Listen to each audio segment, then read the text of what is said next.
शिवसेनेचे हे जे स्थित्यांतर तुम्ही सगळं सांगता, तुम्ही बरीच नावं तुमच्या तोंडून येत असता. त्या नावांपैकी अर्ध्या नावांचा आम्हाला गंधही नसतो की ही नावं कोण. आता कदाचित त्यातली काही मंडळी हयात असतील, हयात नसतीलही, काही जण आपल्याला सोडून गेले. पण सोडून जरी गेले असले त्यांचं योगदान शिवसेनेसाठी झालेलं आहे. जर शिवसेनेच्या पूर्वीच्या काही नेत्यांची जर नावं घ्यायची झाली आत्ताही हयात असतील किंवा नसतीलही, अशा महत्त्वाच्या जर 5 नेत्यांची जर नावं घ्यायची झाली तर जुन्या काळापासून बाळासाहेबांनी तुम्ही कुठल्या नेत्यांची नावं घ्याल ज्या म्हणजे असं पहिला नंबर द्यायचा, मी सगळ्यात पहिला नंबर सगळ्यांनी एकमताने सांगायचं. मला म्हणजे बघायला गेलं तर की पहिला नेता जर पहिलं नाव जर घ्यायचं झालं तर महाराष्ट्रातलं घ्या.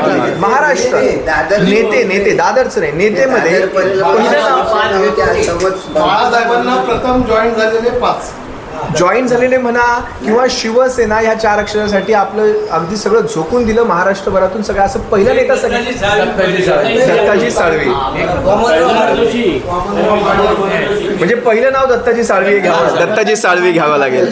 म्हणजे शिवसैनिकांनो, दत्ताजी साळवी हे बाळासाहेबांनी घडवलेलं सगळ्यात पहिलं रत्न आपण पकडू शकता. दुसरं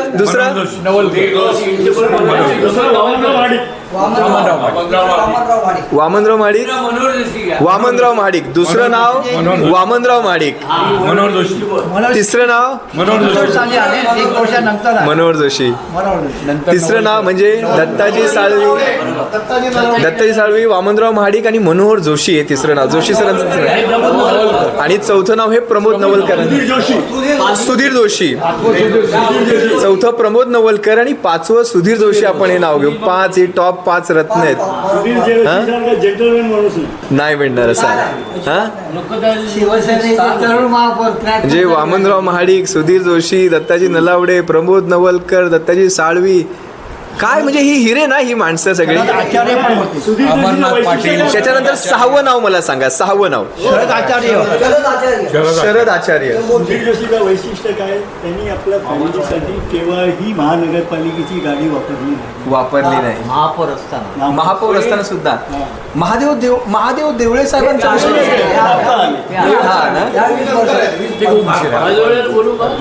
देवळे साहेबांना ना एकाच वेळेस त्यांनाही बोलूयात आपण.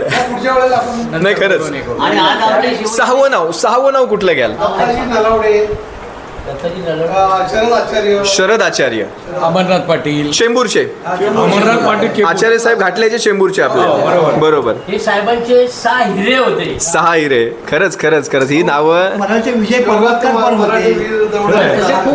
मग 7वं नाव घ्यावं लागेल. 7वं नाव छगन भुजबळ. मयेकर साहेब थांबा. मयेकर साहेब नाव पुन्हा लीलाधर डाके साहेब. डाके कुठल्या 7व्या हिऱ्यामध्ये लीलाधर डाके साहेब घ्यावंच लागेल. हे विसरून चालता येणार नाही. मी का वीर दौडले 7 वेडात मराठे वीर दौडले 7. साबीर भाई म्हणजे बघा, शिवसेनेसाठी आपलं सगळं तन मन धन हरपून म्हणजे अगदी तुम्ही साबीर भाईंपासून, धर्मवीर आनंद दिघे साहेबांपासून, महाडिक साहेबांपासून, म्हणजे जुनी पिढीपासून ते आत्तापर्यंत, म्हणजे एका त्या काळापासून 66-67च्या काळापासून तर मी 2004 पर्यंत, अजून 4 पर्यंत आपण आलो नाही खरं बघायला तर. छगन भुजबळांचं नाव अजून यायचं बाकी आहे. आणि सगळ्यात महत्त्वाचं नाव हे सुद्धा घ्यावं लागेल. मी गणेश नाईकांचं पण सुद्धा नाव घेऊ शकतो याच्यामध्ये. तुमच्या सर्वांचं काय म्हणणं आहे?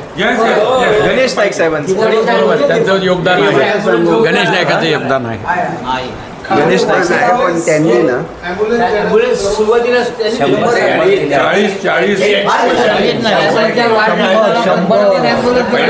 साहेबांच्या वाढदिवसाला 100 दिलेले. 100 ॲम्ब्युलन्स दिले.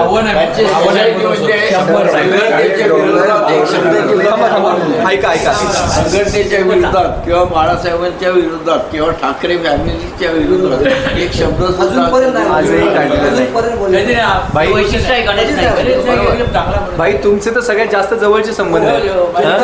आणि दुसरं काय, तो गेला दुसऱ्या कारणासाठी गेला ते मला माहिती नाही, पण तो संघटनेचा एकदम पाईक होते. हो, आणि एकदम अजूनही प्रेम आहे.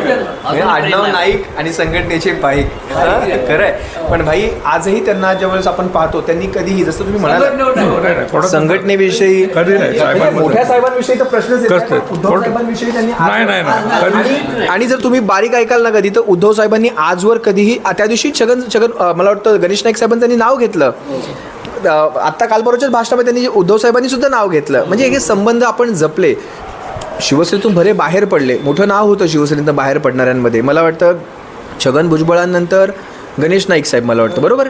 आणि मग हे बाकीचे सगळे. पण गणेश नाईक हे आजवर असं व्यक्तिमत्व आहे. म्हणजे छगन भुजबळांनाही सोडा किंवा नारायण राणे किंवा बाकी सगळे सन्माननीय राजसाहेब असतील किंवा अजून कोणी असतील, हे आत्ताचे तर फारच विचित्र. हे आत्ताचं हे जे बंड आहे फारच विचित्र. म्हणजे शिवसेनेने हे पहिलं पाहिलं. याच्यात शिवसेना दावपे ठेवली गेली. म्हणजे ते असं जणू काही ते जितम जितम तो कोण तो सारीपाटाचा तो कुठला खेळतो शकुनी मामा जितम जितम. म्हणजे अशी कौरवांची ही भाजपाची टीम बसली आहे आणि तिथे आपली शिवसेना अशी त्या याच्यावर ठेवली. त्यांनी बघायला गेलं तर सारीपाटावर ठेवली आणि जितम जितम हे सगळे कौरव एकत्र ओरडतात. असा मला तो भास येतो. बाळासाहेब बघा, बाळासाहेब सुद्धा आज हे सगळं पाहतायत. आज त्यांच्या बॅनरवर सर्वजण तुम्ही पाहता ते बाळासाहेबांचा फोटो. पण तो बाळासाहेबांचा फोटो प्रत्येक वेळी मला पाहताना ना दुःखी दिसतो. वंदनीय दिघे साहेबांचा पण फोटो मला दुःखी दिसतो. मी ठाण्यात ज्यावेळेस ते फोटो पाहतो ना, बाळासाहेब काय म्हणताना मला वाटतात माहिती आहे का भाई, मी तुम्हाला जबाबदारीने सांगतो, मला बाळासाहेब म्हणताना हे दिसतात, सोडवा मला या बॅनरवरनं. ही आहे, ही परिस्थिती आहे. बाळासाहेब म्हणतात सोडवा मला ह्या बॅनरवरनं. ते माझं धनुष्य पुन्हा पुन्हा मूळ शिवसेने. आज मला सांगा ना, सेनाभाऊंच्या बाहेर त्या याच्यावरचा धनुष्य आपल्याला काढताना कसं वाटलं असेल हो? तिथे आपला धनुष्य होता माहिती आहे. याच्यावरून बोलतो, आता सुप्रीम कोर्ट जो निर्णय देत नाही, आता ताबडतोब SRAचा निर्णय कसा आहे लोकांनी घेतला? निर्णय घेतला. बघा, शिवसेनेचा निर्णय ज्या दिवशी होणार त्या दिवशी ह्यांच्याकडनं चिन्ह जाणार. विषय तो नाही. आज विषय आहे की आज आपण शाखांमधले पुजलेलं धनुष्य चिन्ह. तुमच्या माहितीसाठी सांगतो, आजही आता ही ठाण्यातली प्रकारे इथे किती जणांना माहीत असेल माहिती नाही. आजही ठाण्यात कित्येक शाखा अशा आहेत ज्यात धनुष्यही आहे. इकडे एकनाथ शिंदेचा फोटो आहे, इकडे उद्धव साहेबांचा फोटो आहे आणि 2 खुर्च्या बसतात, 2 मस्टरं ठेवली जातात. 2 मस्टरं आहेत ठाण्यामध्ये शाखांमध्ये. कृष्णा कोळींची शाखा आपली चेन्नी कोळीवाड्याची पाहिली तुम्ही. अशा अनेक शाखा आहेत. कित्येकदा मी शाखांमध्ये जातो, माझ्या मागे धनुष्य दिसतो आणि दुसऱ्या दिवशी माझी पोस्ट पडली की लोक म्हणतात दादा तुमच्या मागे धनुष्य गेलात की काय. म्हणजे समजते तुम्हाला, लोकांच्या मनात शंका येते मागे धनुष्य. पण आता ठाण्यामध्ये ते प्रकार आहे. 2 मस्टर असतात तिथे, एकावर मशाल असते, एकावर धनुष्य असतं. काय परिस्थितीवर आणून ठेवलं. काय वाटतं मला सांगा, ही अशी परिस्थितीवर आपण आज आलो. तुम्ही ती शिवसेना पाहिली, आजची शिवसेना पाहिली. ही परिस्थिती लवकर बदलावी, या बाळासाहेबांना त्या सगळ्यातून मुक्ती मिळावी. ऑफकोर्स आमची मनापासूनची इच्छा आहे. ज्येष्ठ शिवसैनिक म्हणून तर आम्ही सगळं कंटाळ आम्ही हे स्थापन केलेलं आहे का नवीन पिढीला आम्ही काहीतरी देऊ शकतो. तुमच्या ह्या विचारांनी खरंच बदल होणार आहे. काय वाटतं? नक्की होणार. नक्की होणार. हा, बाळासाहेबांना सोडवा. तुम्ही सोडवा. मी सांगेन तुमच्या विचारांनी तुम्ही सोडवा. म्हणून तर आम्ही खंबीर आजपर्यंत लढत आहोत. खंबीर आहात. सुरेश भटांची कविता नाही ती आमच्यासाठी आहे. उषःकाल होता होता काळ रात्र झाली, अरे पुन्हा आयुष्याच्या पेटवा. हे आमचं आता ब्रीदवाक्य आहे. उषःकाल होता आणि होता मशाली आली, लक्षात घ्या. आणि मशाल भवानीची मशाल. लख पडला प्रकाश दिवट्या मशालीचा. आणि आता ह्याच्यात मला तो गोंधळाला उभा गोंधळी भवानीचा, तो गोंधळी मला ज्येष्ठ शिवसैनिक दिसतो. गोंधळाला उभा गोंधळी भवानीचा, लख पडला प्रकाश दिवट्या मशालीचा. बाळासाहेब पाहतात. मी खरं सांगतो तुम्हाला, बघा हे जे आपलं हे जे सगळं बोलणं आहे आज, मयेकर साहेब तुम्हाला सांगतो, तुमच्याही मनात बऱ्याच गोष्टी असतील पण आपण काही करू शकत नाही. तुम्ही म्हणाल काय ही तरुण पिढी शंडासारखी बसलेली. आमच्याकडे बघून तुम्ही नक्कीच म्हणत असणार. मी 100% सांगतो. शंडना शब्द वापरत पण ती अजून काही म्हणा, तुम्ही म्हणा. विचारहीन आणि स्वार्थीपणाचं लक्षण आलेलं आहे त्यांच्याकडे. नाही तुम्ही खरंच म्हणा, कारण मोहवादी काय आहे ना, वृत्तीचे आज झाले आम्हाला थोडक्यात. आम्हाला सगळे असं मोहवादी वाटतं वृत्तीचे कुठेतरी झाले, तेव्हा की त्यांनी- आम्ही काही करू शकत नाहीये का. आम्हाला आज म्हणजे प्रत्येक वेळी त्यावेळेस तुम्ही थोडी ना आदेशाची वाट बघत होतात. बाळासाहेबांवर बोललो म्हणजे जागेवर एक घाव आणि 2 तुकडे असायचे. जागेवर एक घाव 2 तुकडे. इथे मला आजही आठवतं सेनाभवनच्या समोर कोणतरी येऊन ते फालतूचं आंदोलन करत होतं. आपण आपल्या लोकांनी धरून धरून चोपला होता इथे भाजपावाल्यांना. चोपलं होतं त्यांना. हा बोला ना भाई, बोला ना. नाही काय आता परिस्थिती जरा काय झालंय, आता शिवसेनेकडे आपण आता युवा सेनेवर त्याला काय झालं, पण ते तुम्ही आता सगळं कामं करायला लागतात ना. अगदी. करतायत, पण आज कायदे कायदे ते कायदे भाई बदलले. त्यांना का माहिती त्यांनी मर्मावर बोट ठेवलं. कायदे बदलले, आता टाळा लागला. काय करणार भाई. तडीपार सोडा, तडीपार तर मेथीसोड गावी राहील, पण आता टाळा झाला जो राहिला. आता तुम्हाला एक उदाहरण देतो मी. तर आता याच्यावर तुम्ही दाखवा. आपलं एक जेलमध्ये राहिला शिवसेनेकडे, तो आपल्यामध्ये आला आणि त्याने काय करणार, हा नाही नाही नाही आपला त्याचं नाव सांगतो तुम्हाला. तो आपली संघटना चालवत होता, आपली माताडी, आणि त्याने आपलं चांगलं आणि नारायण राणेंना तो तिथे नाडला. त्याला एक पोलीस बी आपला पराडकर तो विचार करा, त्या माणसाने एकच केस झाली त्याची मंचेवर नाही का, देशपांडेच्या केसमध्ये, आणि तो नाही त्याला हे लावलं, टाळा लावला तो अजून मिळाला नाही, पण त्याने मिटून घेतला. आणि काय झालं, तो बॅग झाला. म्हणजे बघा ना कसं रखडता. मी तुम्हाला टाळा लावला, या कामच करू शकत नाही. 6 महिने तुम्हाला काहीच करू शकत नाही. समजू शकत आता जे आपले शिवसैनिक होते ना, ते राहू दे. तुम्ही ते अजून संघर्ष थोडा करू दे. तुम्ही लाट्या काट्या खा, थोड्या आंदोलन करूया, पण केसेस लावून घेऊन. आज आता हे आपणसारखी माणसं मागे बसलेत. हा आंदोलन करू दे. आपले जे आता आहेत ना युवा, आंदोलन करा, तोडमोड करा तिकडे, पण तुम्ही एखादी केस करू नका. केस. तुमचं टाळा उद्या आला समजलं. म्हणून मी जरा राष्ट्रीय सुरक्षा कायदा, मकोका सारखे कायदे तुमच्यावर. रासुका कुणावर लागला होता इथे मग उदाहरण का दिलं त्या त्यात साहेब उदाहरण का दिलं तुमच्यावर. रासुका तुमच्यावर लागला. म्हणजे देवाने आपल्याला ती एक संधी दिली होती की 2.5 वर्षात महाराष्ट्राची सेवा करा. कारण महाराष्ट्र काही जगच वेगळ्या फेजमधून चालू होतं. आपल्याला 2.5 वर्षाच्या काळात आपल्याला शिवसैनिक मोठा नाही करता आला. फॅक्ट सांगतो मी, फॅक्ट भाई, सगळ्या ज्येष्ठ शिवसैनिकांच्या समोर जबाबदारीने सांगतो. आज शिवसैनिक मोठा झाला, आज पक्षाचा कार्यकर्ता मोठा झाला. तुम्ही समजू शकता मी काय अर्थाने बोलतोय. मोठा झाला तर तो पक्ष सांभाळतो. आज ह्यांनी तेच केलेलं आहे. आपली माणसं मोठी गेली, आज ती माणसं त्यांना सांभाळून घेत आहेत. आज शिवसैनिक खिशाने असेल, सगळ्या बाबतीत असेल, शिवसैनिक हा कमजोर राहिला. आजही निष्ठेने लढतोय. आजही त्याच्याकडे निवडणूक लढवायची धमक आहे, पण निवडणुकीमध्ये आम्ही 2 तासापुरता पण वडापाव आम्ही वाटू शकत नाही. फॅक्ट बोलतोय मी. आम्ही 2 तासासाठी पण का होणं आम्ही वडापाव नाही वाटू शकत. 8, 12, 15 दिवसाचं सोडूनच द्या. निवडणुकीचं आम्ही फक्त डिपॉझिट भरू शकतो. ते पण जप्त झालं तर आम्हाला टेन्शन येईल. ते पण जप्त झालं तर आम्हाला टेन्शन येईल, अशी आमची परिस्थिती. अशा परिस्थितीत आज शिवसैनिक आहे. जेव्हा कधी भविष्यामध्ये म्हणजे 2.5 वर्षाच्या काळात आपण ते नाही मजबूती देऊ शकलो, आणि कधी शिवसेना सत्तेमध्ये राहिली होती. सत्तेशिवाय शिवसेना मजबूत राहिली होती कायम बघायला गेलं तर. एक दिवशी उद्धव साहेबांनी एक शब्द पण वापरला होता कुठल्या तरी भाषणामध्ये. मला वाटतं ज्यावेळेस पहिल्यांदा परत 2019ला युती झाली होती मातोश्रीवर, आणि तेव्हा ते बोलले होते, मला वाटतं तिथे शिशिर शिंदे बाजूला उभे होते, आणि त्यावेळेस त्यांचा एक व्हिडिओ आहे माझ्याकडे. त्यात ते म्हणाले होते आपण 2.5 वर्षांचं समसमान. तो प्रूफ आहे माझ्याकडे. लोक म्हणतात ना 2.5 वर्ष कधी सांगितलं, माझ्याकडे तो व्हिडिओ आहे. उद्धव साहेब बोलताना दिसतात त्याच्यामध्ये. नाही स्वतः फडणवीस आहे. मी हा व्हिडिओ झाला तुम्हाला दाखवेल तो.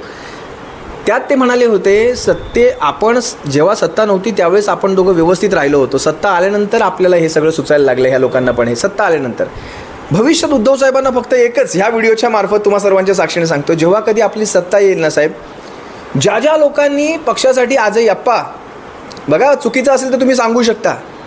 अप्पांचा फोटो दाखव पहिला, अप्पांचा एक व्हिडिओ दाखव, त्याच्यामध्ये व्हिडिओमध्ये येऊ दे. अप्पा चुकीचं असेल सांगायचं भाई. ओ मयकर साहेब सगळे, हां गावडे साहेब, सर्वांनी चुकीचं असेल सांगायचं. ज्या वेळेस भविष्यात आपली सत्ता येईल, ज्या लोकांनी आता खस्ता खाल्ल्या आहेत, ज्या लोकांनी आता लाट्या काट्या खाल्ल्या आहेत, ज्या लोकांनी वेळ प्रसंगी नको ते सगळं सहन करतायत, आणि विशेषतः ही सगळी मंडळी, ह्या मंडळींना कधीही म्हणजे विसरू नका. पहिलं बरोबर आहे ही गोष्ट. ह्या मंडळींना कधीही म्हणजे अंतर देऊ नका. म्हणजे काय होतं, ज्यावेळेस सगळ्या गोष्टी येतात त्यावेळेस पुन्हा तो एक अंतर पडतं मध्ये आपल्यामध्ये.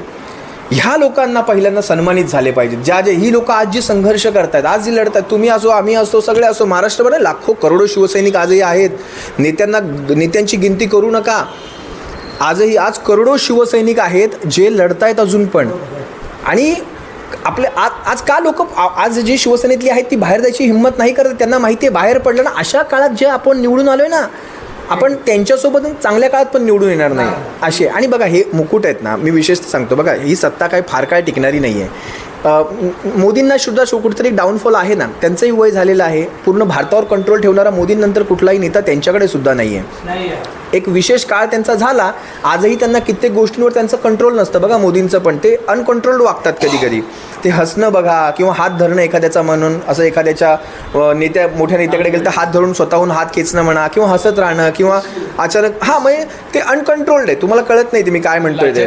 नाही, लाचारी नाही, म्हणजे अनकंट्रोल्ड म्हणजे एक्झॅक्टली मी काय म्हणतोय थोडंसं, ते कृत्रिम वागणे, वयाचा परिणाम म्हणा, ते एक अनकंट्रोल्ड वागणे, त्यांना समजत नाही ते काय वागताय. शेवटी एक विशिष्ट काळ असतो प्रत्येकाचा. तो काळ संपल्यानंतर तुमचा आलेख हा जो असा वर गेलेला आहे ना, हा आलेख असा खाली येणार आहे. पण फरक हा असतो, आता तुम्ही गणितामध्ये तुम्ही SBI वाली माणसं आहात, तुम्ही रिझर्व्ह बँकेवाली माणसं आहात. आलेख हा कधी आहे ना बघा, कुठल्याही ग्राफचा असा जायला लागतो, असा चढउतार पाहिजे. असा जो झूप गेला का तो झूप खाली येणार आहे. आणि ज्या वेगाने वर जातो त्याच वेगाने खाली येतो. आणि हा गणितशास्त्राचा आजवरच्या सायंटिस्टचा, म्हणजे अगदी रामानुजनपासून अगदी चाणक्याने सुद्धा सांगितलेलं आहे, तिथपासून इथपर्यंतचा आजवरचा इतिहास आहे जो मोडला गेलेला नाही आहे. आलेख हा कधीही हळूहळू प्रगतीचा असावा. ही प्रगती अशी झाली, अशी खाली येणार.